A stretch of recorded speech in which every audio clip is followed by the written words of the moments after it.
dhirtu aad uguma fududo inay ka baxdo cimilada kulul ee Nigeria, taasoo keenayso inay ganacsatadu ay dibadda ka soo dhoofiyaan qudaarta. balse beertaan ku taalo duleedka magaalada Abuja ayaa xal u heshay arrintaas. waxaan bilownay hab beereed oo aan ciid lahayn. waxaanna abuurnay ansalaato. markii ay soo baxday kadib ayaan ku fikirnay inaan sii ballaarino beerta. waxaan bilownay inaan abuurno beer si gaar ah loo ilaalinayo. waxaanna ku dhex abuurnay konteenar. markii aan waraabino biyaha si toos ah ayay dhanka kale uga soo baxaan. markaas bay soo raacayaan tubo kadibna dib ayaa loo isticmaali karaa. waanad u jeedaa dhirta aan beerno. kan casaanka ahna waa ansalaato.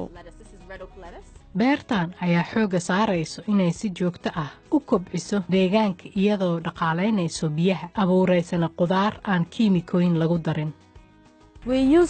digada digaaga ayaan isticmaalnaa oo waxaan ku darnaa bacrimeeyaasha kadibna waxaan ku qasnaa biyo. marka 3 jeer ayaanu maalin kasta isku dhex qasnaa. marka ay diyaar tahayna biyaha ayaanu beerta ku furnaa. inaad ganacsi ka samaysato Nigeria ayaa ka fiican inaad jaamacadda Harvard dhigato. maxaa yeelay wax walba ayaad ku baranaysaa. degmadan biyaha ayaa aad ugu yar. marka waxaan aruursanay lacagihii faa'iidada ahaa si aan biyo ugu gadanno. caqabadaha kale oo nala soo darsay waxaa ka mid ah koronto la'aan.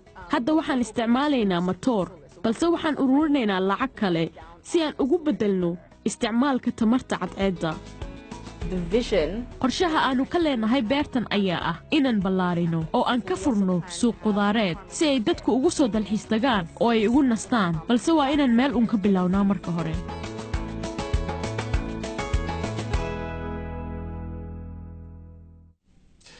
waa aragti la yaab leh. wararkan iyo kuwii ugu dambeeyaba waxaad kala socon kartaa oo aad ka helaysaa boggayaga bbcsomali.com.